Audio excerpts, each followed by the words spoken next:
दोस्तों, आज की कहानी राजा भोज और एक चतुर बुढ़िया की है। एक बार की बात है, राजा भोज और महाकवि माघ दोनों कहीं गए हुए थे। वहां से वापस आने पर एक जंगल पड़ा और वो रास्ता भटक गए। उन्हें जंगल से बाहर निकलने का कोई रास्ता नजर नहीं आ रहा था। काफी इधर उधर भटकने के बाद उन्हें एक स्थान पर दीपक का प्रकाश दिखाई दिया। अंधेरे में उस दीपक को देखकर उन्हें मानो ऐसा लगा कि अब यहाँ से निकलने का कोई न कोई रास्ता जरूर मिल जाएगा। वह दोनों रोशनी को देखते हुए थोड़ी दूर आगे बढ़े तो पास पहुंचकर देखा कि वहाँ एक झोपड़ी बनी हुई है और उसमें एक बुढ़िया बैठी हुई है। राजा भोज और महाकवि माघ ने जाते ही उस बुढ़िया को प्रणाम किया और कहा, माई, यह रास्ता कहाँ जाता है? उस बुढ़िया ने कहा कि यह रास्ता तो कहीं नहीं जाता। मैं कई वर्षों से यहीं पर बैठी हूँ और देख रही हूँ कि चलने फिरने वाले तो यहाँ रोज आते जाते हैं, लेकिन यह रास्ता जहाँ था वहीं पर है, क्योंकि यह कहीं आया गया ही नहीं।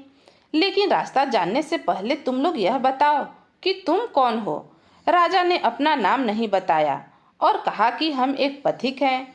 राजा की इस तरह की बात को सुनकर के बुढ़िया जोर जोर से हंसने लगी और बोली कि तुम झूठ बोल रहे हो। इस संसार में केवल दो ही पथिक हैं, पहला सूरज और दूसरा चंद्रमा। तुम सच बताओ कि तुम कौन हो? बुढ़िया की बातों को सुनकर राजा भोज का दिमाग चकरा गया।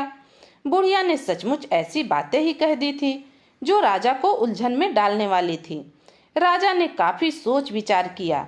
उसके बाद कहा कि माई, हम मेहमान हैं, हमको मेहमान समझकर ही हमें रास्ता बता दीजिए। बुढ़िया बोली, लेकिन मैं तुम्हें मेहमान कैसे मान सकती हूँ? मेहमान तो इस संसार में केवल दो ही हैं, एक धन और दूसरा यौवन। धन चला जाता है तो वापस नहीं आता, इसी तरह यौवन भी एक बार आता है और फिर चला जाता है। इनमें से तुम कौन हो? बुढ़िया के तर्क को सुनकर राजा निरुत्तर हो गया। राजा ने बात को आगे बढ़ाते हुए कहा, माता, हम राजा हैं, अब तो रास्ता बतला दो। बुढ़िया फिर हंसने लगी, बोली, इस संसार में केवल दो ही राजा हैं, पहला इंद्र और दूसरा यमराज, और इन दोनों में से तुम कौन हो? राजा ने कहा, हम राजा नहीं हैं, पर हाँ, हम समर्थवान जरूर हैं। तब बुढ़िया बोली कि तुम वह भी नहीं हो सकते। समर्थवान केवल इस संसार में केवल दो हैं, एक तो पृथ्वी है और दूसरी स्त्री है। फिर राजा ने कहा, देवी, हम साधु हैं, अब तो हमें रास्ता बतला दो। बुढ़िया बोली, साध्वी संसार में केवल दो ही हैं, एक शनि और दूसरा संतोष। इनमें से तुम कौन हो?